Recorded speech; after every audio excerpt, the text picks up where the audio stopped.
Welcome to E4 Electric live from Bangkok, Thailand, where I live. I have a pretty interesting show today. I was off last week because I could not talk. I just lost my voice. So we'll catch up today. But today I'm going to talk about uh, this happened earlier this month, and I thought it was pretty big. I actually there were other electric car publications that picked this news up. I wish it was bigger than what everybody reported, but essentially the editor in chief of Electrek, which is the largest electric car news publication, has always been, and he's always been in charge of it. Basically, and he was, I should mention that he was one of the biggest Tesla fans back for the longest time.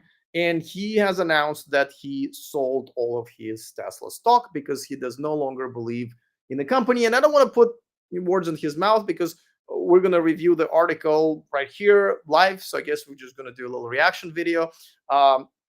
Meanwhile, let me know where you're watching me from, what kind of electric car you're driving or dreaming about. So we'll get that going here in the live chat. So now, but also let me tell you a little bit about Fred, because I had some personal experience hanging out with him actually. Now Fred was one of the early fans of Tesla, not as early as me. I became a fan of Tesla in 2012. I bought a Tesla in 2012. And I bought this original stock at $99. So I think pretty much all of these people who've claimed that they're big Tesla fans, and I know they are or they were, they have not been around as long. So I was the original Tesla fanboy, and unfortunately, it is something that I have pretty much almost turned around. Like I can't believe that I don't like. I literally recommend that people don't buy Teslas when they ask me what kind of car, what kind of electric car they should buy. So it is unfortunate, but if you've been watching my channel for a while, you probably know that.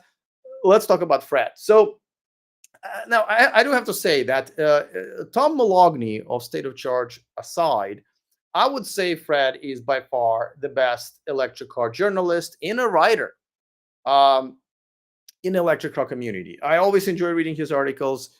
He's very knowledgeable, and back in the day, actually, and I don't know why. The Electric has always been a huge publication, definitely always huge compared to my channel, even in my channel's prime. And I remember I was talking to him and I said, Fred, are you going to this? There was a Kia Niro EV unveiling in Santa Cruz, California. By the way, my most favorite place on earth, as much as I like Thailand. But Santa Cruz, California has always been my my heart is always there. So, and he said, like, nobody invited me. And I think that's when I kind of brought an idea to him, which is, I don't understand why, that you should go to media drives and experience these cars yourself. These trips are actually pretty awesome. You get to drive the cars before everybody else. You get to talk to people who have designed them. A lot of times there are executives there, sometimes the CEO of the company, all that stuff. So he basically said, well, can you get me invited? I asked Kia. I said, guys, I don't understand why you did not invite him. But he's like, this is the biggest publication. So they have invited Fred, and me and him were a lot of times they partner you up with another media person, just so you're not bored driving for 3 or 4 hours. And so me and Fred partnered up. Here's Fred driving the Kia Niro EV with a background of Santa Cruz. This is me interviewing him. And by the way, the pier behind it, and this is the Santa Cruz beach. I have had such amazing times there without Fred, without Fred. But that's why I chose that background, because it was really dear to me. As a matter of fact, as I'm looking at this right now, I rarely miss America, okay? But when I look at that, I'm like, oh, I miss America, Santa Cruz, California. All right, so now I do have to say that a lot of people, I would even say majority of people, other media people in the industry, do not like Fred. Fred is a bit rough around the corners. I personally have never had big issues, though I've had a couple of, incidents where I don't really want to talk about it, but like, yeah, he was a bit of a dick a couple of times. But overall, I think I got along with him better than most. And also, I like the owner, Seth, the owner of Electrek as well. Seth is actually a very nice guy. Also, by the way, I haven't talked. I've seen him in a long time because obviously, you guys know I don't go to media events anymore. Well, because I got banned from most of them, right? So it was like whenever you go to like this Kia New EV event, you're very excited about this because it's the first electric car. They're excited. You don't know what's going to happen. If they're gonna screw up the manufacturing, they're gonna screw this. They're gonna screw customers. At that time, none of that was in place. So everybody was excited. I was doing always positive videos from the heart, honestly. So, but then once I started criticizing them because majority of the EV companies, unfortunately, were screwing up, and Tesla was definitely on top of that list. Little by little, I got banned. Anyway, so now I do have to say that at that time, Fred was. And maybe this is one of the reasons he didn't even think about going and testing other cars, because just like any Tesla fan, he was just basically just driving a Tesla, right? So anyway, we spent some good time together. And one thing that I have noticed, because Electrek always had this breaking news from Tesla, like inside information, right? And at that time, Tesla actually had a PR department, and ahead of a PR department was this very cute blonde. Her name was Keely, and Keely was probably one of the worst people I've ever met in the industry. I can tell you some really bad stories. As a matter of fact, I did share one story where Tesla actually went after me and made me take down a video, which I reposted now. But at that time, yeah, they like literally blackmailed me. So anyway, so as I was driving around Santa Cruz with Fred, I just consistently saw his phone blowing up with her name on it. Now, by the way, if this happened yesterday, I wouldn't have shared it because it's kind of personal information, though. It's not like he's ever told me, like, Alex, hey, this is kind of, and not that, by the way, I don't think that would have been big news that he has a major connection in Tesla, and the fact that it's their PR head of PR kind of makes sense. So, and so his phone was just, completely blowing up, and he would share some of this, and I don't mind sharing it because I absolutely despise, you know, Keely. So, and by the way, once she left Tesla, she didn't. I knew she could not work in the same industry again because everybody hated her except for Fred at that time. So she ended up in a very different company. I forget what it is. Anyway, so I could see that she's just blowing up his phone, like not him calling her. And one of the things that she was like, she was literally asking advice from him. Like Hannity on Fox News, like Trump will call him for his advice how to be president sometimes, right? That was kind of what was happening. And I'm like, whoa, and by the way, I don't even think that was a bad thing. I think, running some ideas by people who know a lot about what other people think is not a bad idea. So anyway, so their connection was very, very, very tight. And like I said, he was a big fan. He bought a Tesla. I don't know how many Teslas he bought. He was officially a Tesla stockholder, which, by the way, that's one thing that I just not cool with. If you are a journalist, if you are, especially news journalist, you should not hold stock in any of these companies. I never have. I sold my Tesla stock, but as I told, well, so I told you a few weeks ago that I wanted to actually short Tesla because I'm no longer a news guy. I don't think I am, and I couldn't because I now live in a foreign country, and that's not allowed, at least with the trading house that I use, which is kind of one of the biggest ones. But I realized there is like we call it ETF, EFT, yeah, that you can buy that's like Tesla Q. So and I had like $700 laying around. I've noticed in cash in my trading account. I was like, you know what? Let's experiment. I mean, might as well. So we'll see. I am up right now, by the way, with my money, but we'll see what happens when they announce the results, which I think they're going to be disastrous. So the delivery results, especially in the US and Europe. So, but overall, Fred was a huge fan. And by the way, rightfully so. Tesla in the beginning was an amazing company. Elon Musk was an amazing innovator and a leader. He was humble. He was kind. He was promoting electric cars and, essentially suggesting, which now we know is not really true, but that he really doesn't care if even Tesla survives as long we all start, this successfully switch to the green energy. So it was all really, really good. And at some point, they started things started to turn around. And I even remember that moment when things started to turn around for me. And I don't know if it was the same thing with Fred, but basically, I remember Elon Musk canceled a Model X reservation of a journalist who criticized it. And I was like, because I was a huge Elon Musk fan, and I'm like, wait, well, that sounds kind of petty. So that was very unfortunate. So the fact lately, Fred has been, you know, more unbiased about Tesla, and I think his reports started to be relatively balanced. He would report on positive and negative things about Tesla, but I would say in the last year, his reporting has definitely turned negative. And not that I blame him, because really there are very little good news coming out of Tesla in the last year. Almost everything has gone wrong. Elon Musk has turned into this, lunatic, and uh, so now I don't know what took Fred so long, because Elon has already tried blackmailing, and successfully so, shareholders into reapproving his huge pay package, by essentially, I don't understand how he's not in prison for this, but essentially for he basically said that he's going to take AI from Tesla, transfer it to the company that he started a few months earlier, and leave. So I don't know how that is not even.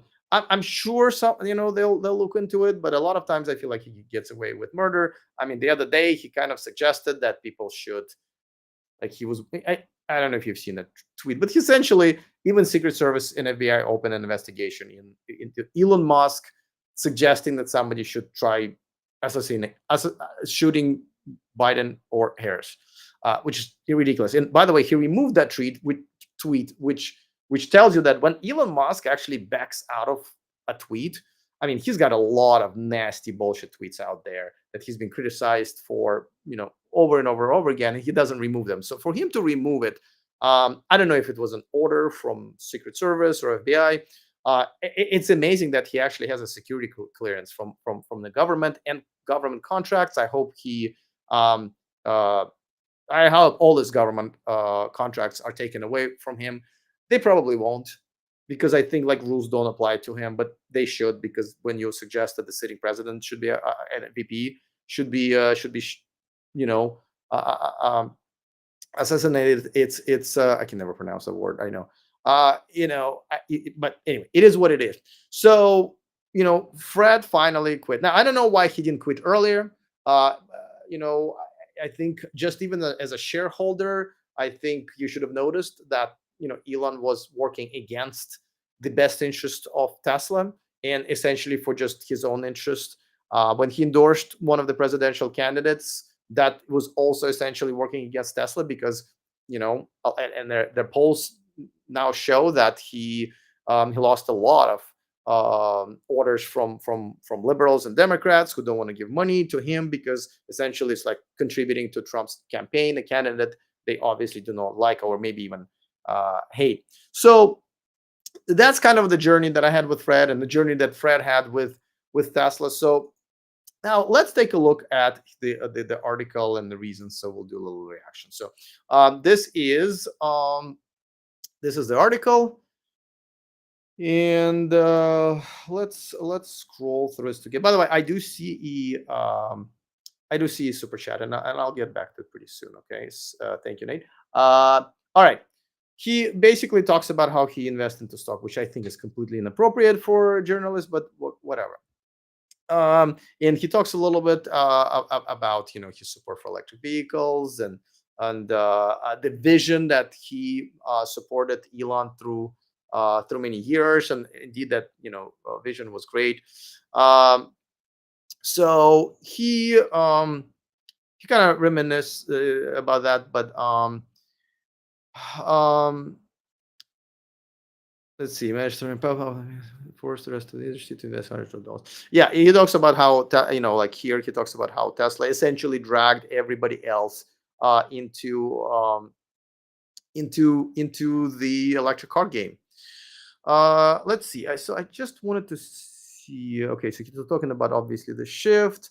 Um, that's how a lot of people he either fired or basically ran away. That most of the talent has ran away from Tesla because they don't want to work for him or he doesn't want to work with them. So Tesla just doesn't have as many talent people as they used to. Um, so he's talking about the blackmailing shareholders into reapproving the package. Um, essentially, if you watch my channel, he's almost like he's kind of had the same journey as me, just a little bit later. He talks about Twitter and how he told people to go fuck themselves and screwed his advertising opportunity. He's talking about it, hiding FSD details and lying about that. So just a lot in the article where he kind of talks about his reasoning. But um, this is let's see. I'm trying to find a part, and I think it came here. I probably already missed it a little bit. Um, where he talks about that what he kind of no longer supports and why he pulled out of the stock. Now, the vision of Tesla's early leadership, I mean, it's true. The way Elon started with Tesla and took over and saved it, along with many other people, and this is where he kind of lists the talent that he was supporting. He also talked about other people who supported Tesla earlier. Obviously, Daimler, who saved Tesla from bankruptcy. I think they were 1 hour away, and Toyota that invested with the factory that they got and still going in Fremont, California. The support from the government and of course the passionate owners like I used to be, and so forth and so forth. So you know what? I thought I saw exactly where. Oh yeah. So he now what has apparently turned him around is the shareholder blackmail part. He also talked about selling tens of billions of dollars worth of Tesla shares to buy Twitter. Um, you know, eh, Now I agree with this, even though a lot of people forgot about this. But he did challenge to like a physical fight with Mark Zuckerberg, which is insane on so many different levels, right? Um, and that's right. Musk really did lose interest in Tesla. I would say even more than a year, but yeah, running Twitter and SpaceX, I think kind of took over. I don't know if Boring Company is that much of a priority. Um, and he also talks about how he just keeps firing people. And of course, the firing the supercharging team, that was absolutely fucking insane. And I did not know this one, guys. Finally, he canceled the stock options for Tesla employees. I did not know that. Like, just so you know, like in Silicon Valley, for the longest time, uh, and a lot of companies do that now, right? If you're an employee, you can vest into a few stock options, and I've had that opportunity as well when I worked for some of the Silicon Valley companies, and the Tesla did the same thing. They if you work for Tesla, and you're part of the vision. Elon obviously makes everybody work very, very hard. If you're part of the vision, you get to vest into the success of the company, and that's like quite normal and good. I did not know that he just canceled that, but still wants people to work as hard as they do. And what's even more amazing that they actually do work for him. I don't know if it's a resume thing. Man, it's getting kind of hot here. Um, I don't know if it's a resume thing or whatever, but it is unbelievable that people have actually continue working for him despite of the abuse, like the biggest racial discrimination lawsuit in California's history still pending in Tesla. There's a bunch of lawsuits going after the lives of FSD. I genuinely don't understand why shareholders are still trusting Elon to lead this company uh, in the future. I, I think the big moment is going to happen when they announce the delivery numbers, and I predict that they're going to be one of the worst ones ever for Tesla, and then we're going to see what happens to stock. Now I don't understand stock market. I'm not going to lie, and so I've seen companies announce complete horrible news and the stock would go up.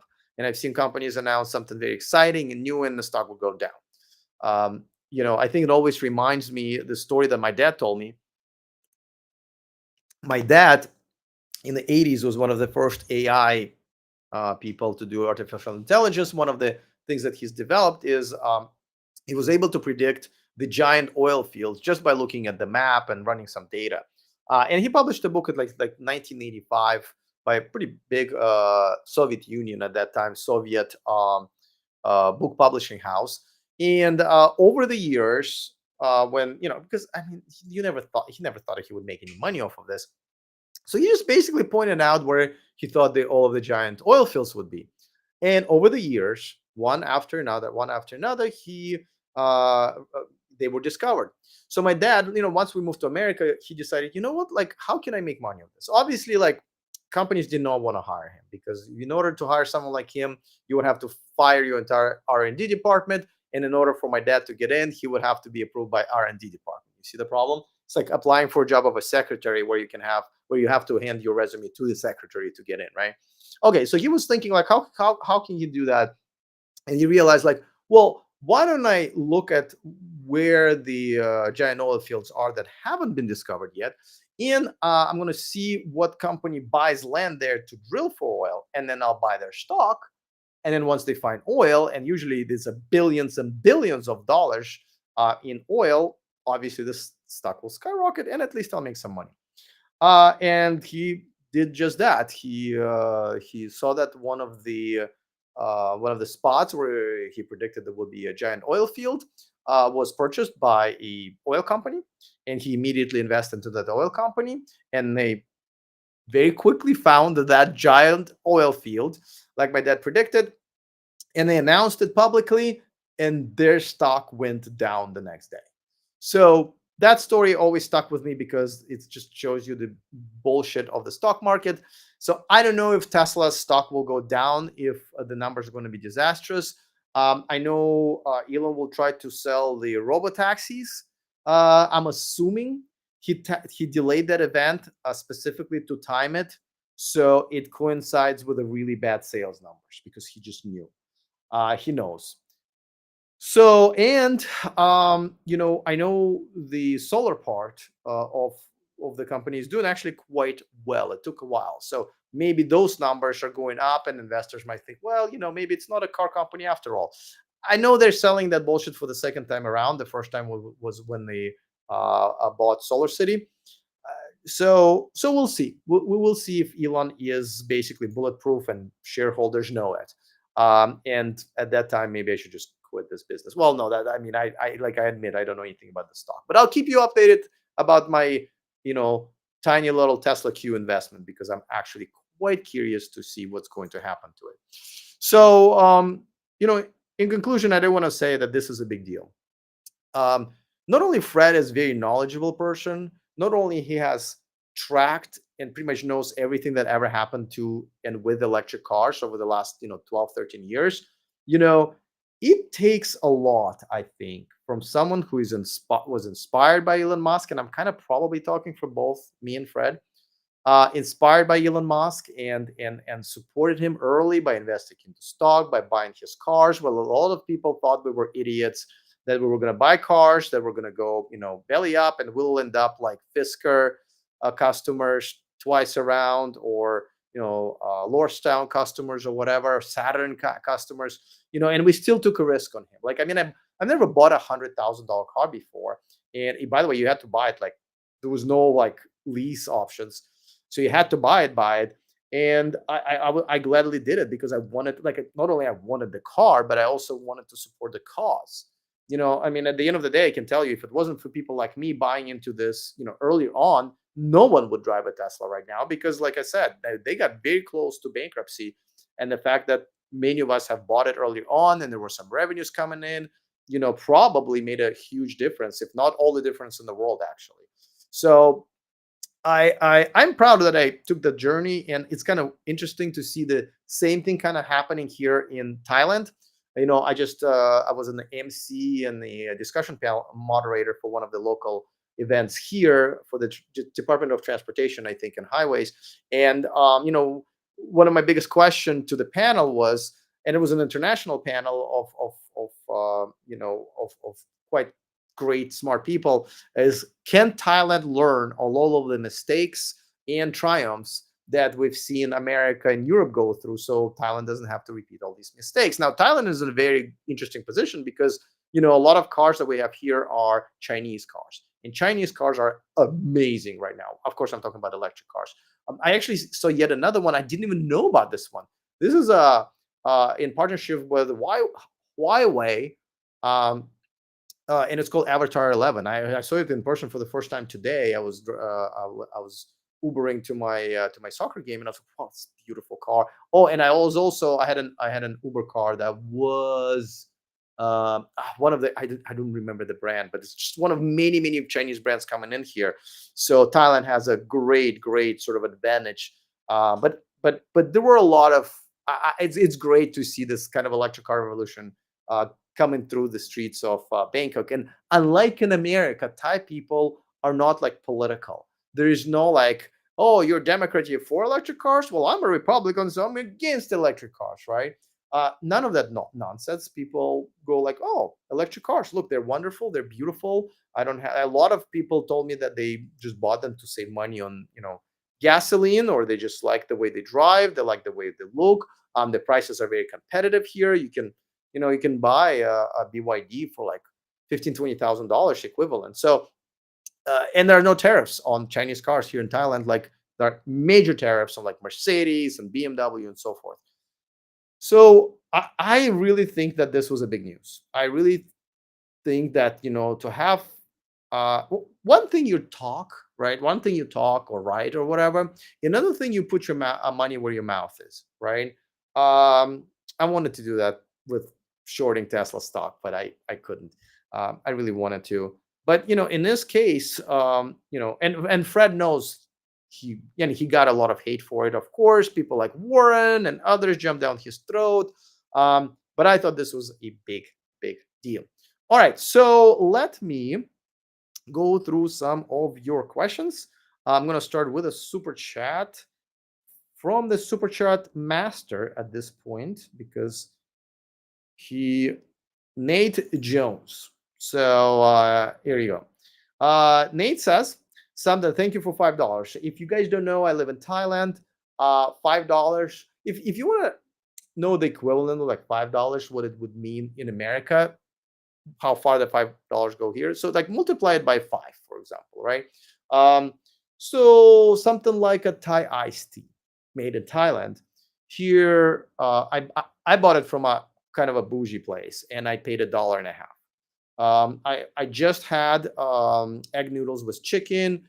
That was $1.80. And earlier today, I actually had a Mediterranean food with fresh salad, chicken, and rice, and that cost me $3.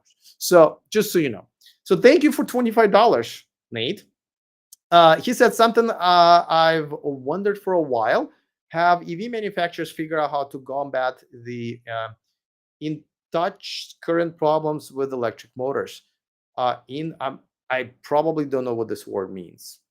I'm not used to not knowing what words mean in English. I am very much used to not knowing what the words mean in Thai, as I've been learning Thai. If you guys follow me on Instagram, you've probably seen that I actually just I was an actor for a little bit in a Thai drama, relatively popular Thai drama series, and I played a mafia guy there, but I had to speak Thai. So all right, so maybe you can clarify. Um, but I'm going to answer you just general question. EV companies have figured out, or generally companies have figured out a lot of things about motors and batteries and many other things. Though the batteries is kind of keeps like, because battery technology is still very much being developed. So as they develop new generations, they do have like problems with catching on fire once in a while. Though electric car fires are more than 100 times less likely to happen per each 100,000 cars, but nobody cares about that because those are facts, right? So they have figured a lot of out, but I would suggest that this is still a very new technology, right? They kind of just figured out how to make decent electric cars, right? Cars that have over 300 miles of range, cars that don't break down that much, the batteries don't need to be replaced, the software is working, they're beautiful, they're not ugly anymore. They're making full size SUVs now, and pickup trucks. So we're just kind of in the first generation of decent electric cars. Though you probably can argue that like Kia and Hyundai and Tesla have produced the first generation of their electric cars very successfully. So they might be on a second or third. But majority of them is on the first generation of good electric cars, and they are improving things quite fast. So some of the problems have been solved, but some of the problems are just new problems. So they probably won't be solved for a while. Um, all right, so I hope I answered that question. Let's see. Oh, Birmingham, Alabama. Stanley, welcome to the chat. Christopher says, waiting for my Aptera to be assembled, maybe next spring or summer.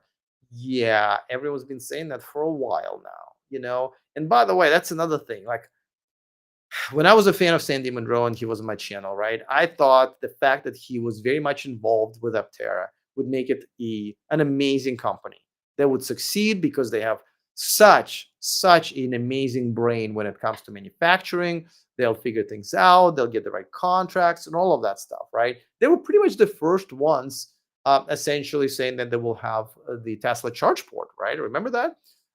And unfortunately, as I realized that the emperor Sandy had no clothes, I realized it a little too late. I've already kind of helped make him popular, unfortunately. And after I kicked him out of the show, that's yet another proof that apparently not. I mean, I really just don't understand how Sandy wasn't able to get this company off the ground. And now, honestly, I wouldn't be holding my breath, Christopher. I'm sorry. Like companies like Fisker and Lordstown were way ahead of where like Aptera is right now, and they went belly up. So I think it is. I don't know if they're gonna go to production. Hopefully they will. I'm really rooting for them, um, but probably not. Pat gives us very little information but we can talk about it. Pat says, I'm on my third Tesla. I love my Teslas. By the way, Teslas are spelled without an apostrophe, Pat. That's okay. What do I know? English is my second language. Yeah, so, that's another thing. I know some people don't have problems with their Teslas and they are satisfied. Like some people, like I'm big on service, right? The reason I stopped buying Teslas was their shitty service. It wasn't even the shitty quality. But some people don't mind, right? Or they don't have to get service very often. Or there are some cases where a particular service center is actually run well and you would have a good experience, which is more of an exception than the rule for Tesla. But like I can see how Pat could be one of those people. And I can see that maybe his Tesla does not break down or had issues. And maybe he's not concerned about build quality, for example, or maybe doesn't even notice the build quality. So, I mean, I get it. Listen, as long as you're driving an electric car, I'm all good. I would love for Pat, if he's still around, to tell us like what made him buy his last Tesla, which now there's a lot. There's real competition now for Tesla. So I would want to know that. I asked that question of most people who buy Tesla in the last couple of years because, like, it used to be like, well, it's either Tesla or you have a shitty electric car. But now it's kind of like, why? I want to know, and there are good reasons for it. So I'm genuinely want to know. By the way,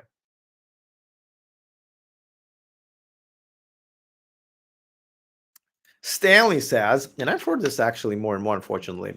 My 2021 Ford Mustang Mach EGT, wonderful car. I would buy that over Tesla any day. Has been in the shop for 5 weeks with issues related to a recent battery recall. Yeah, that's the thing. These companies, I mean, they do rely on a third-party provider, just like Tesla does, with Panasonic and Cattle and I forget what other ones. But um, this is a problem, and I've heard that Ford has also been having issues with like parts, like people like something that Tesla used to have, but Ford is an established company. They should know how to do parts distribution, and somehow they don't. So this is very unfortunate. I would love to know what happens and if there are other people who are having the same problem, or if this is Stanley your particular car. Oh, Nate clarified. He said, should it be an inrush current? I don't know. So I've never been very technical. I gotta tell you. Uh, so I don't know what inrush current means, and I probably wouldn't understand if you tell me. Sorry. I'm a consumer oriented EV enthusiast, and now more of an entertainment.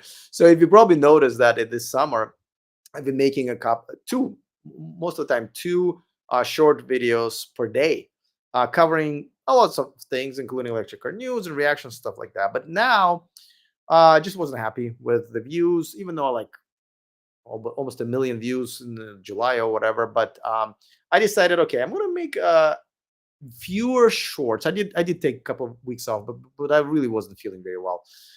So now in the next 2 or 3 months, I am going to produce maybe only 2 or 3 shorts per week, but they're gonna definitely be a little different. They'll be probably a little more entertaining, maybe a little bit more, quirky.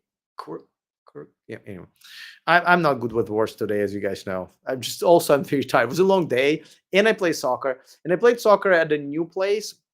And usually, like if it's a 2-hour game, there are 3 teams, and they play like 10-minute games, and then one team loses, and you get to rest for 10 minutes. But I only had 2 teams, and this old man, and the field was pretty big, and it was raining on top of that, so the whole thing was flooded. So I played for 2 freaking hours in the rain. So I'm exhausted, but I'll get through it. Don't worry. And on Friday, I need to finish so many things because on Friday I'm going to Cambodia because it's yet another country that I wanted to visit because it's like right next door, and I'll probably go to Laos by the end of the year. So that will make it 8 or 9 Southeast Asian country that I visited. So I'm looking forward to that. And it's really cheap, by the way. Like flight back and forth, including transportation to and from the airport here in Bangkok, and a relatively bougie, nice, modern condo Airbnb in Cambodia, $250, the whole thing. So why not? 4 days, 3 nights. All right. So YB Lee says, I've owned 2 Model Y before Elon started to get involved with politics and started, in my honest opinion, making poor decisions and tweeting below his pay grade. No more Teslas. No apostrophe in Teslas, guys. Come on. Till he comes around. Um, I don't think he will come around. I think, one of the 2 things happen, or 3 things maybe. He might just get bored of Tesla at some point and decide to not leave, but maybe just like get it and someone else to run it, like he does with SpaceX and other companies. Two, he will just continue running it the way he's been doing. And 3, and this is what I'm hoping for, is that the numbers will indicate that consumers do not, a lot of them do no longer want to buy Tesla, not because they don't like Teslas, but because with apostrophes or without, but because they just don't want to give their money to this lunatic who then gives it to Donald Trump and or tweets, crazy shit on his own platform. And on top of that, and there were already a few cases that corporate orders have been canceled because of that too.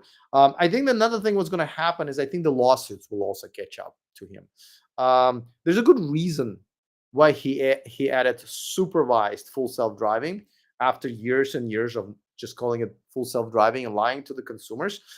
Is because I'm assuming there are a couple of lawsuits that are pending in courts, and Tesla wanted them to be dismissed, and both judges said, "Fuck off. We're definitely going to to trial. We'll see," and that's where all of the information of all of the bullshit, all of the data is going to be exposed about the full self-driving and the big scam that it is. Not that I think you need all of that information to know it is definitely a scam at this point. So, and then at some point, Elon might just get squeezed out of Tesla because shareholders will say, "Get the fuck out." You like literally, we were okay with your bullshit, which is unfortunate, but we're not okay with you like literally bluntly working against us, and we're now losing money. So I think that what might happen one of the three options. But unfortunately, we've seen a lot of times where when people get very rich and influential, um, rules do not apply to them. You know, unfortunately. Um, Christopher says, buy puts instead of shorting the stock, more leverage, higher risk. I don't know what puts are because I don't know anything about stock market, but it's your timing is good. You can make a lot of money. So I was told by Fidelity that I cannot short. Period. And then I was like, all right. So I actually, this summer I dedicated to like taking all of my cash because I'm selling my properties in America because I don't want to deal with people in America for sure. And I'm just reinvesting it. I just reinvested all of my money into my portfolio that I've created over the summer. And like I literally just had no money left, and I didn't want to take it out. I'm actually, my portfolio is doing very good, very good. And so I just saw $700 laying around like left over, and that I just dump it into Tesla Q, which is not even like a exact reflection of the opposite reflection of Tesla stock, but I figured, okay, we'll see. Um,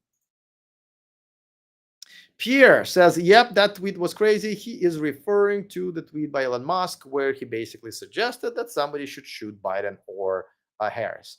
Like I said, I hope he does some time for it because a regular person would. I hope he would lose his government contracts because of that, but I don't think he will. Like I said, I just don't think rules apply to him. And I think at this point he has so much leverage even over the US government that he might just be, untouchable, like kind of Donald Trump is, right? Like, I mean, nothing, laws never apply to him. Remember how Donald Trump said, like, I think it was before, yeah, it was like 2015 or 2016 before he became president or elected president. And he basically said, listen, I can stand in the middle of New York. I don't remember how he phrased it. He said, I can shoot somebody like in a head and I'll be fine. And the Supreme Court just said that he was right. Oh God, I love not living in America anymore. All right. So also Pierre says he needs to leave all tech companies he's involved in to save them. So listen, we don't know how much he's involved in SpaceX, which I think is a lot, and that company has been doing good. Like I think after that tweet he should have all of his fundings cut off, but I don't know how much he is involved in the Neuralink. So if he is definitely involved and it's helping those companies, which seems like they are progressing, then let him stay, right? Um, Now, I really had high hopes for Twitter. I really was excited when he bought Twitter. You guys know that even though I'm not a Republican, I'm not a Democrat. I'm definitely in the middle, and I'm not even like like a. I don't think I'm a typical independent, but I really hate the woke bullshit that's happening in America right now. As a social media influencer now for 8 years, 6 of them full time, still believe it or not. I've seen my videos canceled and took down, and social media. I've seen a lot of other people's videos canceled and taken down, and Twitter was one of the social media networks that was basically deleting and suspending accounts when they claimed that those accounts were spreading misinformation about COVID. And then turns out that that was not a misinformation at all. That was actually information. So I was excited when Elon took over, and I also thought that he would actually make it also partially a video platform where people like me can say shit that normally I would be canceled for on those platforms.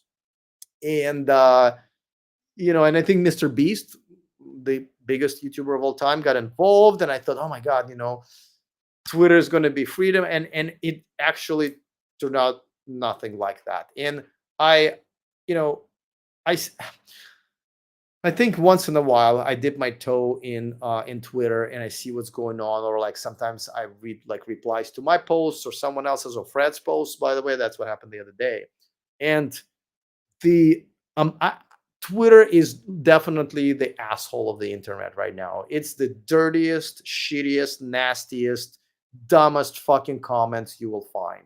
And every single person posting on Twitter think that they're the smartest motherfucker in the room.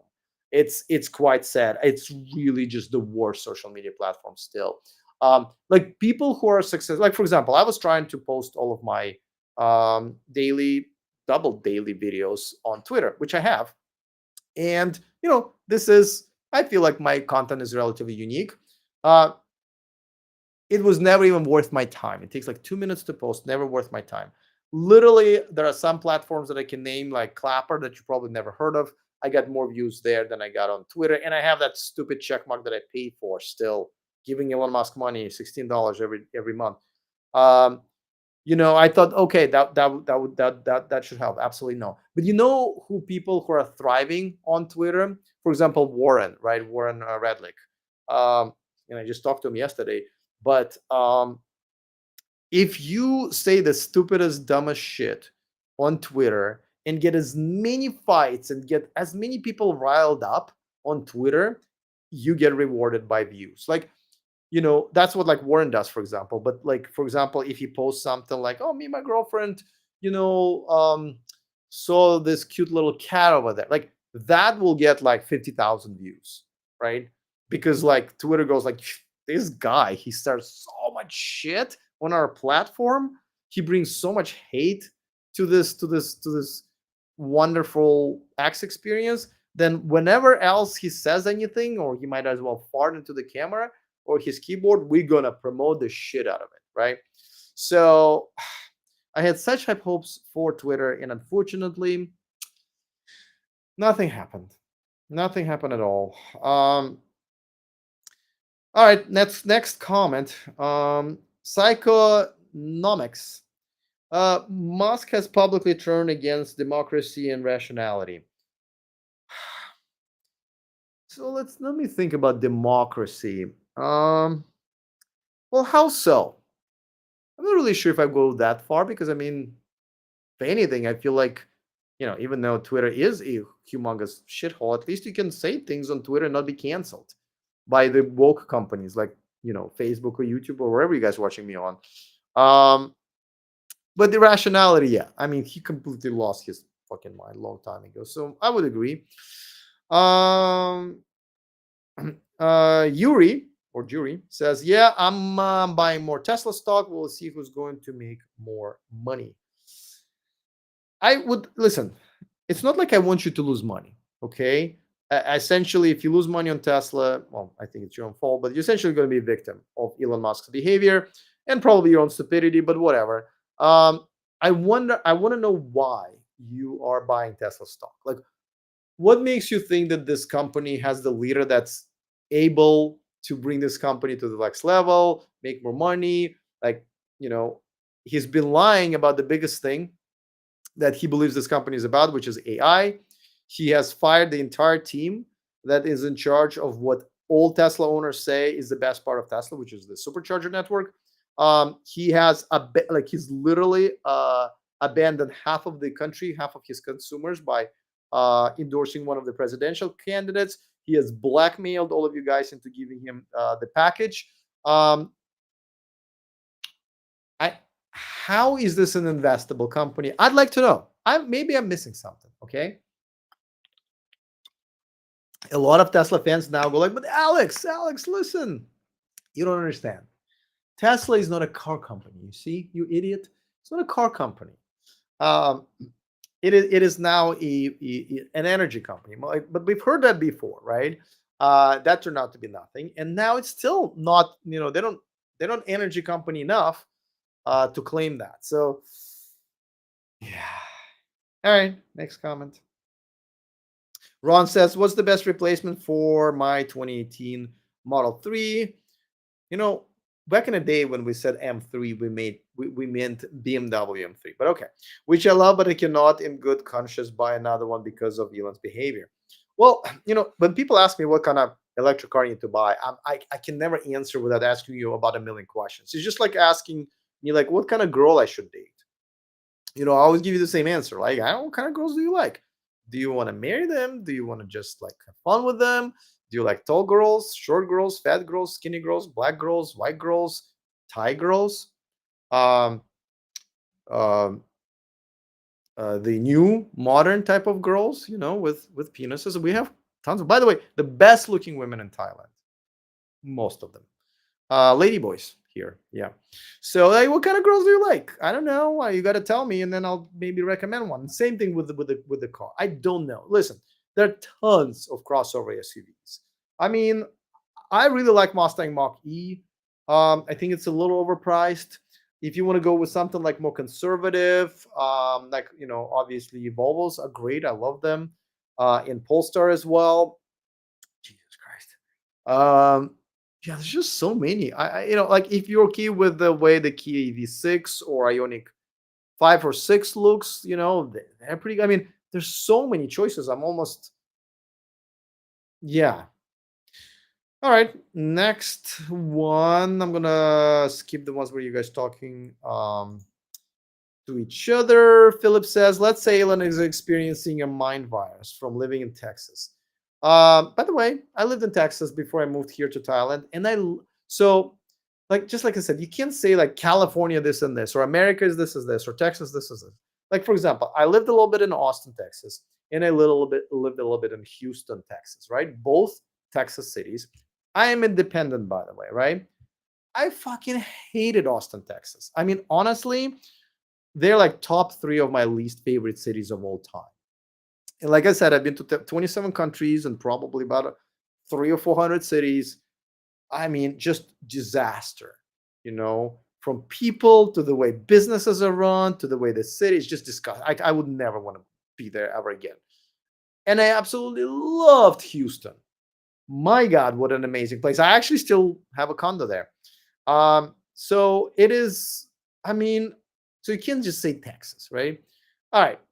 He was pissed about Biden administration ignoring Tesla because they aren't unionized. After the presidential debate, Elon tweeted to Taylor Swift, "You won, etc., etc. The fever has lifted." I'm not really sure if I'm following this. Now, the Biden administration definitely did ignore Tesla because Biden administration is all about unions. I don't like unions myself because I believe in capitalism, and I'm from Soviet Union, so I know it's not good. I don't believe in unions at all.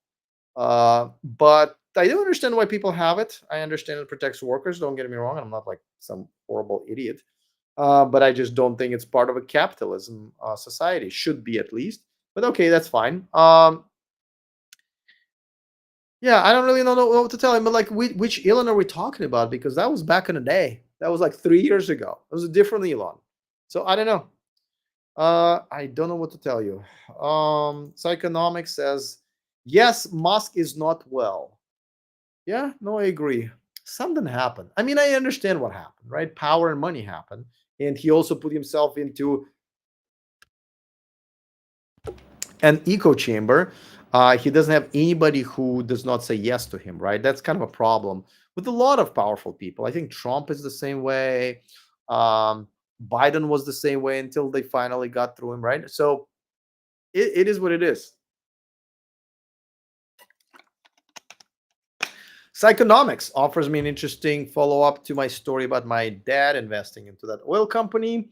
Alex, the company might have overpaid for the oil fields. One has to consider the quality, grade of the oil in the field, as well as the cost of extraction versus foreseeable markets. No. I mean, I don't think you understand what a giant oil field is.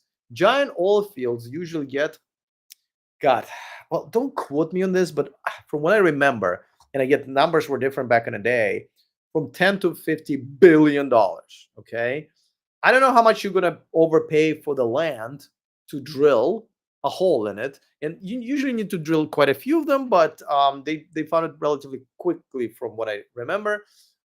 So that would be like nothing compared to that. So there's, even if you overpaid, and the cost of extraction, it's always pretty much the same. And again, like it's really not that much. The problem with these companies that they don't know where oil fields are. So like I believe the average amount of times you have to drill to find a giant oil field is 100 to 500 um, holes, for the lack of the better word. And that's about $1 million each. I mean, again, these are whole prices. Maybe now it's $2 or $3 million each. So it's just nothing. But when you hit a giant oil field, like these are not small. At least specifically, my dad specialized in giant oil fields. If you do that, you could have bedazzled the entire, all of your oil rigs in diamonds and still make money. And by the way, you also make money for like years and years. It's like a bottomless well of black oil, essentially. So but I mean, this. I don't think this is an uncommon story. I mean, I've seen, like, sometimes I've seen Tesla uh, come up with good results back in the day, good reports, and people, like, the stock would not go up. So like I said, a stock market makes no sense to me. I'm sorry. Um, C Doc says Musk has brought contempt to all of us who were his earliest supporters. Oh, you're a Roadster purchaser. You're more hardcore Tesla than I was. No more Teslas for me. And you spelled Teslas even with the lower T, but at least without the apostrophe. For me, one thing Aptera to make it, man. I mean, there's so many Aptera fans in the community. I think Aptera is the biggest, like, company that people love without making a single vehicle. Um, all right. Another Aptera a comment. Bruce says Aptera is going to be fine. They're in better shape than Tesla was at that same stage. You can't compare it to Tesla. I mean, Tesla is such a unique company. I mean, you can easily argue that Fisker was also in a better shape than Tesla was at that stage. So it's Tesla is a really, really amazing, one of the kind story. Um, Butch says the reason I purchased this Tesla over any other electric vehicle is quite simple. Tesla is the best overall electric vehicle in the market. Butch, that made no sense, right? It's like, in order to win a soccer game, you need to score more goals than the other team. Go. You said nothing. What do you mean the best overall? There's no such thing as the best car.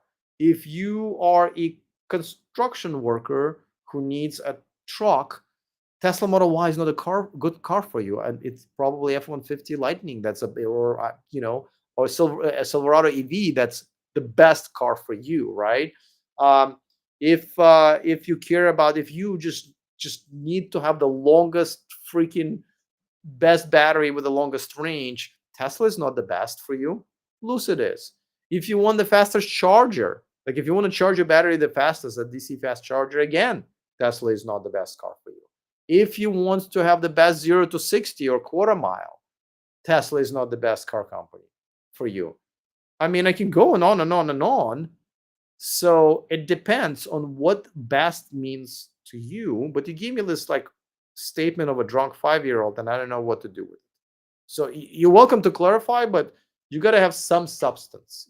I'm not arguing that Tesla is like, I've given this example to you guys several times now, right? So my assistant. So I have an assistant who no longer, because he's got like a big time job now. But when I was traveling a lot to these media events, I had an assistant, and we got quite close. I consider him a friend. He was a first intern essentially, and he recently told me, like, hey, like, I've never had an electric car, could never afford one. He was driving a plug-in hybrid. He's like, I'm finally making good money. I want to buy an electric car. My lease is coming, is almost over with my current car. But Alex, I I I share your dislike of Tesla, but the best deal right now that I can get by far, it would be the Tesla Model Y. Like, his payments were, I think, I don't know the exact numbers, but let me just make something up just so you guys can see the equivalency. $300 a month versus the next cheapest one, whether it was Ioniq 5 or Kia EV6 or Mustang Mach-E, was like $600 or $500, right? And I was like, I understand the budget is the most important thing to you. Like, you want an electric car and you have a budget. And if it's the Tesla Model Y, then it will be the Tesla Model Y. It was the best electric car for him because of that. And I said, yeah, man, you have my blessings for sure. Buy a Tesla. Mark SoCal. Looks like you lived in California like me. And Mark says, greetings from Austin, Texas. Please tell everybody there I said, fuck you. All right. I'm heading to Thailand in the new year. Thanks for your travel related info. Are you going to move here, or are you just visiting? If you're visiting, I would love to know what it is that you want to see. I got to tell you, Thailand, in Bangkok specifically, honestly, you can make anything out of it that you want. And I think most people don't even understand Bangkok and Thailand. I think they um, think of Thailand as a bunch of lady boys and like pedos running around. We do have a lot of lady boys, but nobody minds them here. They're actually great people. You see them everywhere, bank tellers, waitresses, and all that stuff. So um, no problem. Never had problem, and they're so integrated in this. This is one of many, many, many things about like Thailand. You want to be a lady boy? By all means. You want to use that bathroom? By all means. I think I've given you guys many times this example. We have this area that's like heavily Arab populated, but it also is very much like almost red light district together. So you will see like lady boys walking shoulder to shoulder with Arab women with like full burqas, right? And everyone's getting along. And in America, if you're like voting this way versus this way, you already hate each other, right? So, or you're rooting for one soccer team versus the other one, and that's a freaking scene in Great Britain, right? Must die. So yeah, so let me know. I think I told some of you guys that I'm gonna monitor how electric car movement does in the next few months, and then I think I'm gonna make a big decision about my channel. I will probably continue doing these live streams, and I'll probably just cover news every week. But as far as putting together like I don't want to say quality content, but like pre-recorded, edited content, I that might end. We'll see how things go. But in what I'm working on right now is each channel. As you guys know, I'm a passport bro. I hate what the word, and I think most people misunderstand who we are. But those men who want to move to other countries out of Western countries to search to create a traditional family, which I believe you can no longer find in America. Um, it's a huge, huge journey, and I'm working on this and I'll probably launch a YouTube channel around it, but I'm working on this online course. What people need to do, from mental health preparation to bureaucracy of all of it to the culture shock, to also understanding that like a lot of I think men they say, "Well, I want a traditional woman," and it's like, well, do you understand that you have to do almost everything differently now in your life, how you approach women? Like in Thailand, you cannot just come up to a girl at the coffee shop and say, "Hi, I noticed you're reading." No, that's not how traditional women are here. So there's just so many things. Um, oh, here's the next comment from Mark. I'm headed for passport bro status. Well, there you go. You'll probably be one of my first subscribers. Now I know this is a very controversial topic, mainly because whenever you say something negative about women or hold women responsible in the Western world, you're labeled misogynistic pig. I think the label is. Even if you're there's just like a traditional masculine man, you are basically going to be gone after, and probably people will try to cancel you. Now, I wouldn't have done that a few years ago because I had corporate sponsors, my channel was flourishing. But now, and at that time wasn't even time yet, right? But now I'm in a very interesting position because I've actually did it. A lot of people can't or don't know how, but I've actually done it, and I think I have a lot of information about why men should do it and how they should do it and what their expectations should be and how much they should work on themselves before moving to another country, whether it's Thailand, Philippines, Brazil, or whatever. A lot of people move to countries without thinking things through. Oh, I like curvy women. I'm going to Brazil. They're gorgeous there. Yeah. Do you know if you're going to get a girlfriend there or get married, like the chances of her being attacked on the street one day is like so high. Do you really want that? Do you want to pick a country where women are not as gorgeous to you, but at least it's a safe country, right? So all of that stuff, but now I just don't give a shit. I have made enough money in my life to where nobody can cancel me anymore. I can literally, if I will no longer make money at all in my life on the social media, whatever jobs or whatever.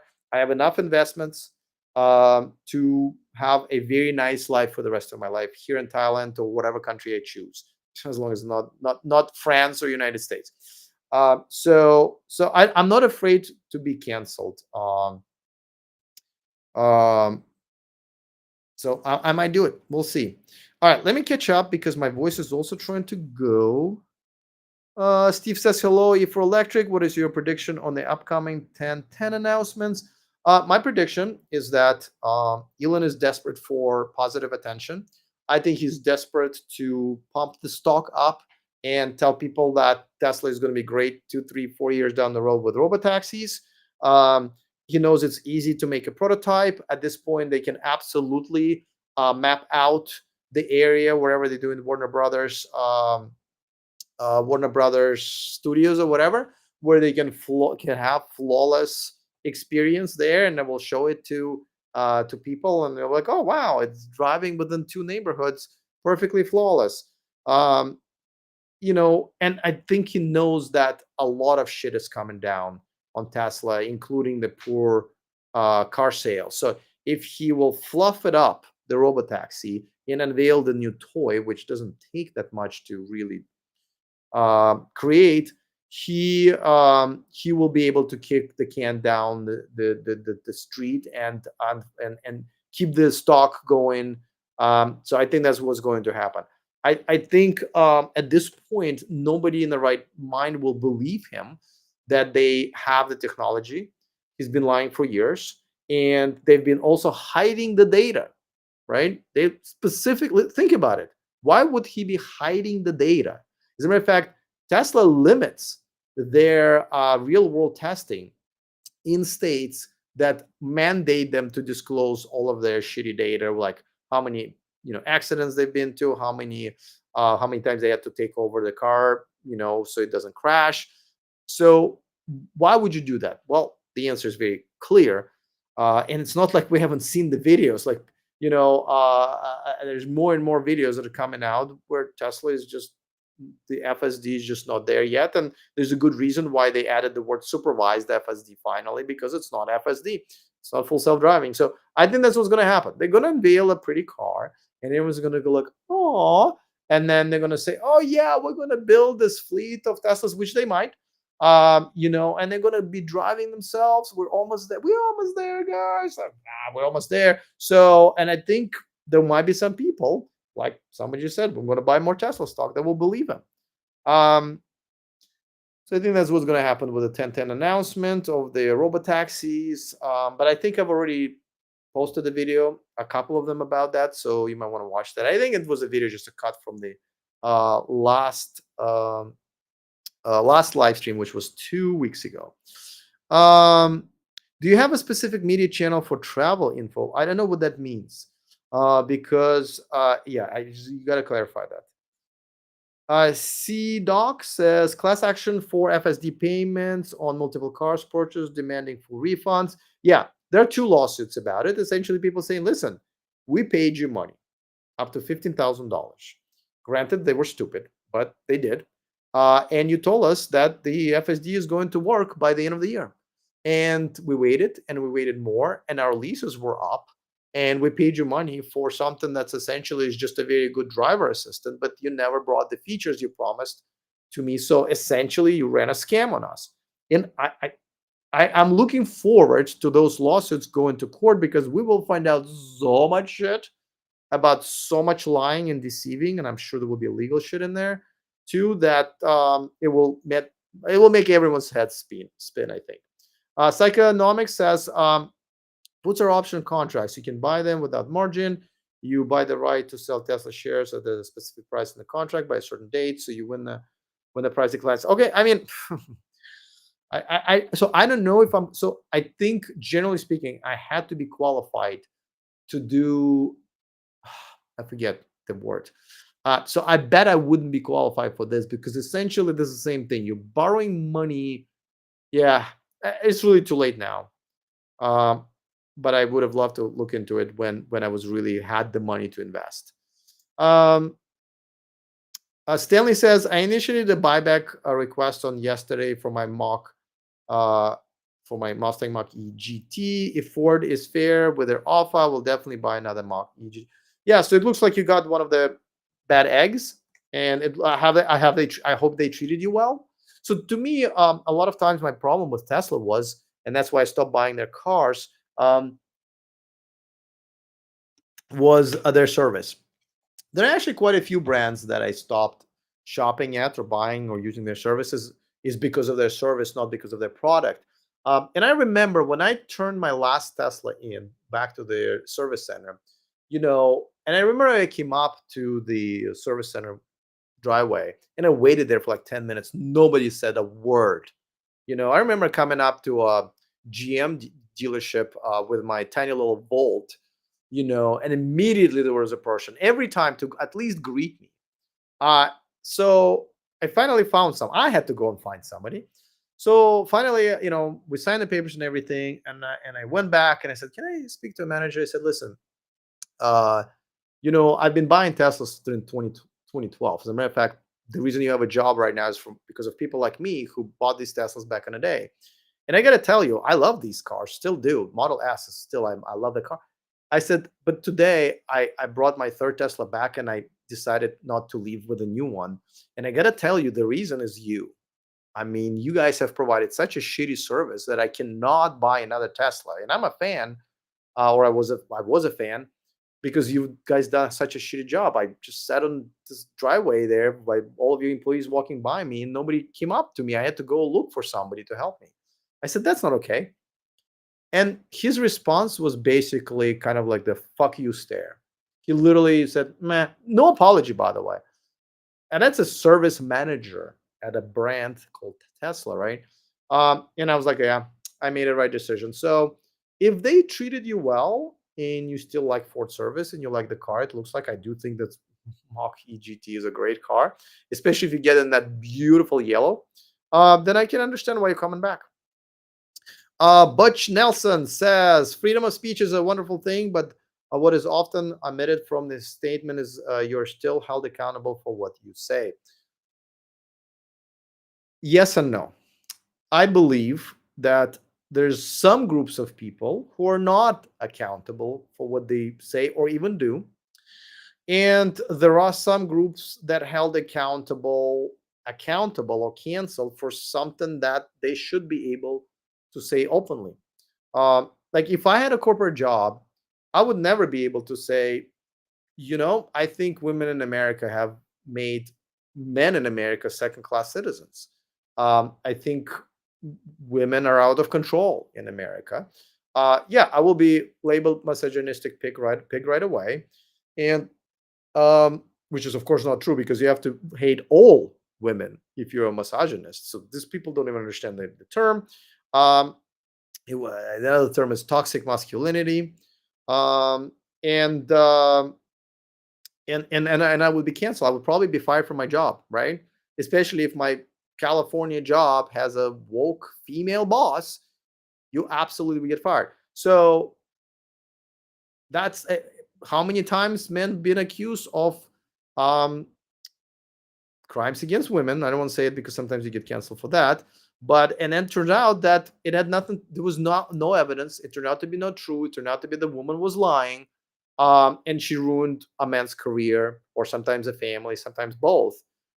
Those women are not accountable. There's no such law there that says that if a woman decides to ruin man's life by accusing him of sexual assault, I'm just going to say it.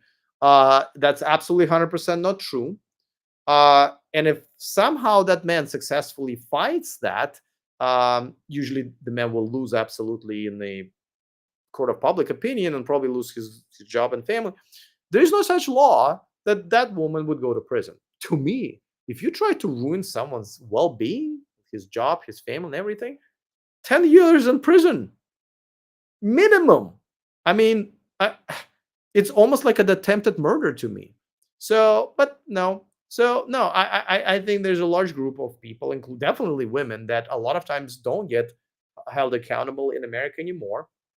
Um, and there are some people um, who are not. So, and my opinion is considered to be very extreme in America, not at all extreme here in Thailand, in most of the world actually, especially traditional societies. All right. MBB, no matter what Tesla is so far advanced in technology, that it will always be profitable. That is a retarded statement. I already told you why. As a matter of fact, this guy messaged a lot. It takes away from. Oh gosh, let me see. Um, no, it had nothing to do with power. It's about how many people have done him wrong, and he has done due to that. It keeps people at a distance.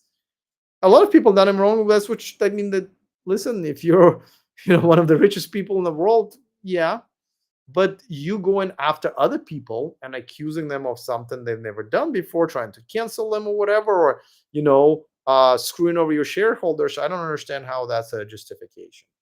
Have you thought about how he's supposed to act with the world being the way it is? How is he supposed to? What do you mean how? Not like a piece of shit? That would be a great start. Let me go just over this guy's comments because I have a feeling I might have to kick him out at the end of it. So you just answer your question. Oh, I'm about a Tesla. All right, let me scroll the way down because Alex, are you having issues? Okay, I don't know what you mean. Do you mean technical issues? Let me see. Okay, well, Tesla doesn't make pretty cars. They make sexy, fast cars. Come on. They are sexy. I absolutely love the Model 3, the latest Model 3. Absolutely gorgeous. Um, all right. And how did you make money make that money off of Tesla in the beginning, right? Yeah, no, absolutely. I haven't helped me to buy a house. Oh, that was a great investment. Uh Psychonomics says the channel is shifting to passport bureau stuff. It seems I don't blame him. I wouldn't want to about it. So no, I will still continue this channel about electric cars. It will be a completely different channel that will I will start about moving to another country, about modern dating and all that stuff, and then maybe this channel will get canceled. But what are you gonna do? Please don't put comments like this because you'll get kicked out. Um, yeah, we already talked about that. Um, Psychonomics says if the price doesn't decline below the strike price, that is not stock. Oh, I see. You're talking about the puts. Okay, I get it. I will look into it though. It's kind of now. Um, it's kind of too late for me because, like I said, I already invested pretty much all of my free cash. He says now it's important to understand that if the price of the stock. Okay, all right, yeah. Let's. Um, I get you. I will look into it. I promise. Now I'm gonna scroll all the way back. Jorge says Rome had opened to all luxury public bathrooms down over 2,000 years ago. Yeah, listen, I there's a lot of things that some places have done where all of these things that Americans are fighting over are not an issue, and that's what I really like about Thailand. That there's no like political infighting where normal regular issues become political you know like we just like legalize gay marriage here. Okay, marijuana legalized. um and this is a conservative society, but this is a society I believe, and I mean I've lived here for over a year now. I'm on my second year. I believe this society actually basically supports what I support, is personal responsibility, right? Personal responsibility.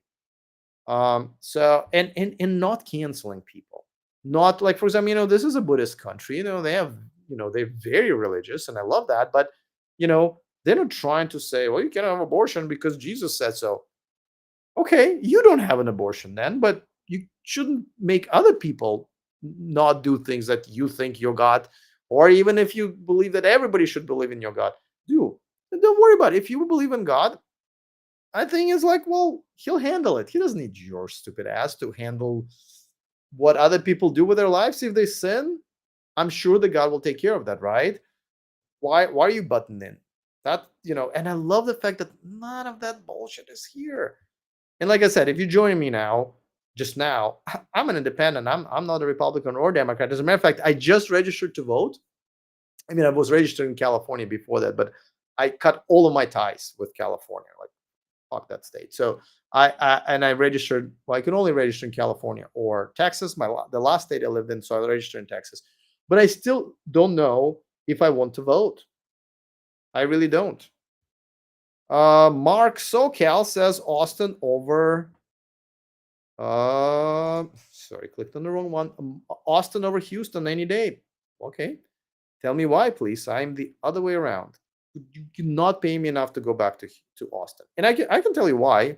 But I mean, generally speaking, if it's like basically if you take everything, the worst things about California, right? And then at least at that time when I was there, what about a year ago, pick out all the like electric cars out of there and just dump it in the middle of Texas.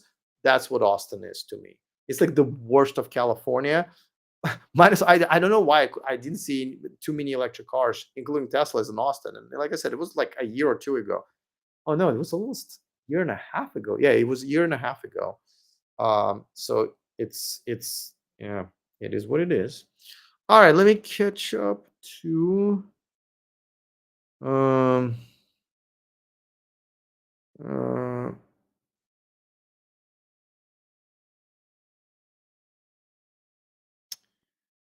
all right, well, I don't understand this comment. Sorry guys, I've gone way oh, Ross Gerber got it right like 2 years ago about Elon. Well, I'm sorry, I got it right about 5 or 6 years ago at the very least about Elon, but I don't know what he said. Um Um, okay, Psychonomics said Musk has retweeted anti-democratic ideology, openly favoring an oligarchy made up of people like him. Okay, yeah, all right. I'll buy that into that. I mean, yes. I mean, you can also say that he's actually the most pro free speech guy on a social media platform, right? So like, I think he's just such a mess that you can argue both ways, right? Jorge says, in my opinion, Reddit is the best. I honestly think that Reddit is the second worst part of the internet. I'm not on Reddit at all. But okay, fair enough. All right, let's see if there are any. All right, Tony, you need to settle down, please. Like, please don't put political signs in there. At the end of the day, Tony, people. So by the way, let me also. I've been having a lot of these discussions, and I think I have a unique point of view because not only am I independent, I'm independent. Looking from outside in America, right? And I've talked to a lot of most of my friends. I would say mainly like maybe like 60-40 liberal, 70-30 maybe liberal. And I keep telling that like you guys also live in such an echo chamber. Like, I don't think you understand that this election is, as every election, is going to be about independence, right? Like, for example, all of my liberal friends are like, oh, look, Kamala kicked his butt in this debate and all that stuff, and I'm like, okay, well, if it was a high school debate, yes, I would say she definitely won. But her job wasn't to win the debate. Her job was to win independent voters like me. And I personally have a lot of questions for her, and I haven't really got answers to any of them. So she didn't really, and the poll just came out yesterday saying the polls have not moved after the debate. And it's exactly what kind of I've been saying is that like I feel like both camps are so far apart. But I also wanted to say that I understand why people want to vote for Kamala Harris. But I also understand when people want to vote for Donald Trump. Now, I do have to say that people who I do know who want to vote for Donald Trump do not like Donald Trump per se. They just can't bring themselves to vote for the other side. Like some of my Jewish friends, they basically saying, well, the biggest threat to Jewish people in America is coming from the left. Like the biggest statements coming, anti-Semitic statements coming from one of the Democratic congresswomen. So like I have no choice. So they will vote for Trump. Like my gun instructor, right? Like I had a gun instructor when I got my license because I wanted to be a responsible gun owner, and so his living depends on gun laws, and Republicans have always been pro-gun, and so he probably doesn't care if it's Donald Trump or literally name anybody who would have ended up on a ticket. He would have voted for that person, and it just happened to be Donald Trump. And he will just vote for his personal interest. So I think I understand. I don't always agree, but I understand why people vote, for their best interest, and sometimes their best interest lie with more of a liberal agenda, and some of their best interests lie with Republican agenda, or they're trying to run away from the other, right? So we'll see what happens. Definitely, very historic election in terms of what already has happened, right? Um, Joanne Barna says, Alex, I'm independent too, and I hate Elon Musk. He might build great EVs, but he rots as a human being. Look how he treated his own child. So let me ask you this, Joanne. Do you like Steve Jobs? Because Steve Jobs also treated his child like shit because he never actually admitted that it was his child until I believe DNA evidence were a thing. And they're like, well, sorry. And like, Steve Jobs was a horrible human being. I actually met him one time. The second day when I came to America, I was 15 years old, and the reason we ended up in America is because my father's company at that time was working on the Newton computer. I told you guys my father is AI guy, and so he created this handwriting recognition software. And if you remember, Apple's Newton computer was the first device out there that recognized human handwriting and transferred it into text, right? So, in that time, I think Steve Jobs just came back to Apple, and so because it was a big deal at that time, my dad being the chief scientist of the company, him and all of us got invited. Like we just came to America to a Christmas party at Larry Tesler. Yeah, Larry Tesler was the VP of Apple at that time in Palo Alto. And apparently, I don't remember. My parents told me like years later, like, you met Steve Jobs. I'm like, oh, really? Yeah, so apparently I met him there. I should have kicked him in the balls and helped everybody out, but I didn't.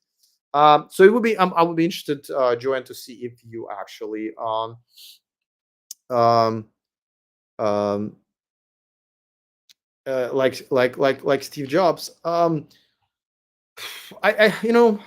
agree with you. But I don't think him treating his own child poorly is the worst thing about him, right? Uh, I think he's treated other people much, much worse. Remember that a guy who was part of the team saving the soccer team here in Thailand from the cave? Elon basically claimed he was a pedophile. And he doubled down, doubled down, doubled down on that. And of course, he won the lawsuit in Europe when that happened. But like to me, that's the worst thing. One of the worst things that he's done. Like he ruined this guy's life, right? The guy was trying to help, and then this guy ruined his life. Um, but I can probably go on and on and on. So um, we probably would agree on that. But that's what we got, right? And it's kind of a lot of people who have created things are not really that great of people because they become rich and that changes you. Psychonomics says, I like George Westinghouse. I don't know who that is. Sorry. I was quite different from most business titans. No, there's definitely a good number of amazing rich people. I think Bill Gates is one of them. He basically is not going to he wants to spend all of his money on good causes, right? And I think he's genuinely a good person. I think he's genuinely done great things with his money and his fame after he stepped away from Microsoft. And I like him. I definitely like him. There's another guy who what's his name? I think he's from Poland. He was one of the judges on the Shark Tank. I don't watch American TV that much anymore, so I don't know if Shark Tank is a thing anymore. But what's his name? He's always like the nicest guy there. But I also thought that he had such great values. Um, um, huh. He helped me out here, but like, he's I think a multi-billionaire, and I think he's a good guy. He's actually like a good man. Obviously I know him from TV like you do. But I think he's a good man. God damn it, what is his name? All right. Somebody will probably tell me. Let's see. Psychonomics says he was the founder of Westinghouse Electric. Okay, he was a pioneer not only in electrification but in progressive labor practices such as shorter work weeks, vacations, and benefits. So, okay, that's awesome. I'm not always behind the government regulations on some of these, by the way. Um, and in Thailand, like I like some of the labor laws; they're a little bit more actually capitalist. But of course, I don't mind some protection laws as well for working people. Westinghouse also put a premium on the safety of the employees. He was direct competitor to Edison. Interesting. You know what? I learn something every day. Um, the Bunny House, HBC Solar PV. I'll get back to you in a second. I used to love Tesla when Martin and Mark were there. Those are the actual founders of Tesla. People think that Elon Musk founded Tesla. He did not. He kind of took over and kicked them out, which I guess was maybe the right thing to do at the end of the day, right? But was so mad when Musk fired them. I said to myself, "I'll never buy a Tesla." Well, I honestly don't know enough about that conflict to know what really happened, but you can probably argue that Elon Musk was the right guy to lead Tesla, right? And whatever those guys were doing probably wasn't it. Um, I think there's a case to be made for that. You know. All right, HBC Solar PV, Bangkok, misspelled, seems misspelled to be an EV podcaster hotspot. If true, why? Really?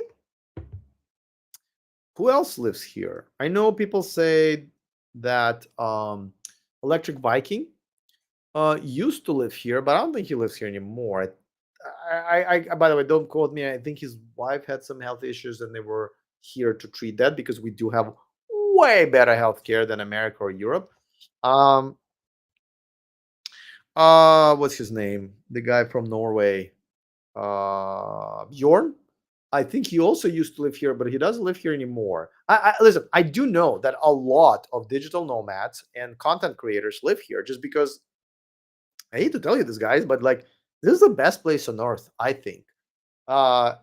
People love living here. I mean, you get like if you want to get even. Let me even phrase it this way: if you want a great work-life balance, if you want to have you can get anything you want here. If you want amazing people, low crime, great healthcare, you know all of that, and a beautiful country on top of that, in the middle of a lot of other beautiful countries. Like I'm going to Cambodia on Friday just to check it out. Never been there. Laos probably by the end of the year. I love Vietnam. I just went to Korea. It was all right. Philippines, love that. Yeah, a lot of people just come to live here and they love it. And I know a lot of people who come here and are like, "Oh my god, I wish I could like live here," but they have jobs where they have to go to physically in America, or families or obligations. So, and that's what I want to put my that's why I want to put my online course about, is that not like, "Hey, you want a traditional woman, come to Thailand." No, I want to say, first of all, are you qualified as a man? But also here all the things you need to do. These are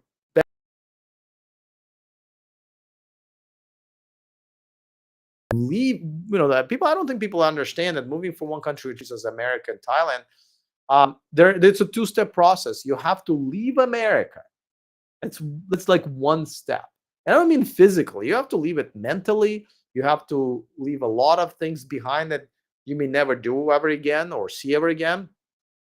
Obviously, you're going to leave your friends and family unless they're coming with you. And then you're going to have to enter the new country, whether it's Thailand or something else. And now you have to learn a new language, understand how the culture works. I mean, this is such like, it's so hard to explain because, like, people see videos of Thai people walking around and living their lives. They're like, "Oh, there's people like you and me." My God, no.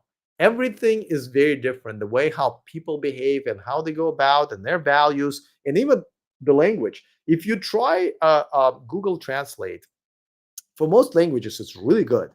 But for Thai language, it is so complicated, and nothing like English or Spanish or Russian or whatever, that Google Translate still cannot translate very well. So like most of the women that I go out with, including today, do not speak any English or speak very, very, very little English.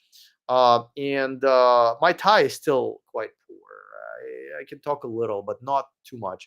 It is very, very complicated and difficult to learn. And so we end up a lot of times using Google Translate if I want to actually say something complicated, or she wants to say something complicated and I don't understand. And a lot of times you kind of have to learn how to use Google Translate so it doesn't screw up the words. Um, so yeah, but yeah, I don't know who lives here who I would besides those two guys. All right, oh yeah, Bjorn Alfred, thank you. Let's see, let me go back. The champ says, how can we buy a BYD Shark in Mexico and register it in the United States? Recommendations. I don't. Okay, so I'm not an expert in importing cars, but I do believe that a car has to be.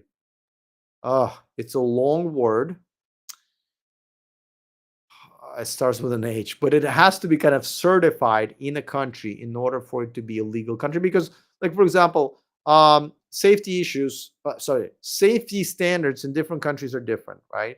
So if you, let's say, buy a car in Philippines and you buy, let's say, Toyota Corolla, they may not have those cars may not be up to the safety standards as they are, for example, in America. As a matter of fact, there are quite a few cars that are made specifically for a region or country. I mean, the easiest example is a right-hand drive. Like here, we have right-hand drive, um, and same goes for like safety issues.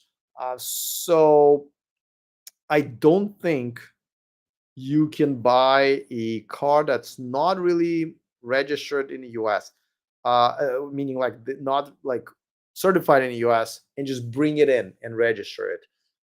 I I think there are some companies who specialize that, and I'm sure it's going to cost you an arm and a leg, where they will like get that car up to the standard and will get it certified. But honestly, you might as well start your own car company at that point. So I don't think you will be able to. But if you're going to bring a car in, there's so many other amazing cars, but BYD Sharks is great. You know what? Let me Google it. Did I get this right? What is BYD Shark? Um. Okay. I see what you mean. All right. Okay. Yeah, I can see why. All right. HBC Solar PV says, love the show. Thank you for the reply. Thank you for participating. All right, guys. Unless there are almost 2 hours. No matter, I'm losing my voice. No wonder I'm losing my voice. All right, unless there are any last minute questions about Elon Musk, Tesla, electric cars, Passport Bros, Thailand, America, Harris, Trump, whatever you want to talk about, let me know. I will answer it. Oh my goodness, I should have brought a spray. All right. Well, listen, we started this conversation about something that I thought was very important to talk about, which is, Fred, the editor in chief. My brain is now shutting down, huh? Editor in chief of Electrek, the biggest electric car news publication, essentially fully now turned his. I think the next thing will be that he will sell his Tesla and buy something else, but essentially selling his investment in Tesla, which I thought was a big deal. So, here's a question. The champ says, Alex, would you debate Farzad on Tesla, engineer versus engineer? I'm not an engineer, by the way. I don't know who he is. I will debate anybody about anything that I'm qualified to debate, right? So if it's going to be about Tesla or electric cars or Passport Bros, I would be more than happy to. So if I don't know who he is, but I don't care how big or small he is. If he can have a good debate that would be at the very least entertaining and civil, but hopefully also informative, Yeah, absolutely. So if you know who he is or whatever, or send him my way. I can be easily contacted at E for Electric pretty much everywhere. But I think Twitter and Instagram would be the easiest to reach me. So yeah, absolutely. I love debates, by the way. I proposed to Warren, right, to do the reason I'm doing this Wednesday live streams because originally it was supposed to be me and Warren, and then he bailed on me a week later. So that's what I'm doing. But otherwise, I thought it would be great for me to have, for everybody to have me and Warren talk about whatever, usually Tesla, every week. That would be entertaining, I think, every week. Ivan says, I have a hate/respect for unions as a former Eastern blocker. One reason Tesla isn't a traditional car company is because you don't retire from Tesla. Tesla retires you way before your retirement age. Yeah, I mean, on one hand, I can see how bonding together for employees uh, is a good thing for employees, and I do know some employees do screw their workers. But on another hand, if you don't like the company, just don't work for them. You know, um, I also think that unions have kind of overstepped their purpose. You know, like for example. Um, I know if, for example, you have running a restaurant, like for example, hotel restaurants, a lot of times have union wait staff. Um, and a staff member has to almost like stab a freaking customer to be fired. I've been to many situations where, I would go to a place and a staff would be just borderline awful. And I'll be like, I'll talk to the, like, whoever's in charge. I'll be like, what's up with your staff? Like, like, they're like, we know they're awful, huh? I'm like, well, wait, it was, why don't you fucking fire them and hire someone else? What do you mean? They're like, yeah, we can't. They're like, their union. So essentially, unions have made our lives as consumers worse because they make sure that you have to go through a certain process in order to, like, they literally have to have some warnings to be fired. But to me, firing someone is essential, most important principle of capitalism, you know? So to me, that's unacceptable. But I understand. Like I said, I understand. Just because I don't support something doesn't mean like I hate it. Like I understand. Like I don't support Donald Trump, but I understand why people vote for him. I don't really support Kamala Harris, but I understand why people vote for him. So I get it. You know. Cool is a big Tesla YouTuber. Okay, I didn't know that. I actually don't know who the biggest YouTubers are anymore. In Tesla industry, Tesla echo chamber anymore, because why? I'm not gonna watch them. Um, all right, let's see. Any last second. Uh, huh, All right. Well, there was somebody who I thought was gonna have to ban, but no. All right, guys. Unless there's anything else, I will get back to more work. Actually, it's almost 3 in the morning, but I have a few things to do. And tomorrow, I'm gonna I'm gonna get myself prepared for. This is my first. This is the longest I haven't been on a trip to another country, which is, I think, 10 weeks. Yeah, I think this is the longest in a while. Um, so we'll see. I know that Cambodia is not like the safest country in the world. I kind of researched it, but not bad. And I feel like I've been to enough countries, and definitely enough countries in, Southeast Asia, to be able to hang in there. And I definitely chose a decent neighborhood um, there. So a lot of times when I come, like when I visit the country, I don't go to touristy places. I can't care less about the touristy places. Can't care less about Eiffel Tower. Can't care less about, like, honestly, history. I hate to say it. I just don't like history is not my thing. I mean, I like it that it's there, but I don't care for. I should probably say I don't care for history. So what I do when I visit a new country, I literally just walk through regular neighborhoods away from tourists. And I just go to a coffee shop or a park and I watch people live their regular lives, play with their kids, play with their dogs, have conversations, have dates, drive their cars, whatever. Because that's how you get to know another culture, right? You don't get to know by hanging out with other tourists in touristy places, which essentially means that, oh, well, we have a country here, but we know Americans and Europeans, so we're going to build a little America here so you feel right at home. And a lot of times people go to other countries like, yeah, I've been to 30 countries. Have you really? Like, oh, I've gone to Mexico. No, you haven't. You've gone to Puerto Vallarta Resort, and then a couple of blocks away to McDonald's there. You haven't. You don't know shit about Mexico for sure. you know. Um, so yeah. So this is just like it's a thing. By the way, the way I've been to Mexico 5 times now, and only one time, one day, I got to see real Mexico because Mexico is it's not really a country where you just want to just walk, walk, walk, walk with this face, right? And that time I also had a black girlfriend on top of that, so it was not like yeah we draw attention, and so uh, just Cambodia is probably not that country either.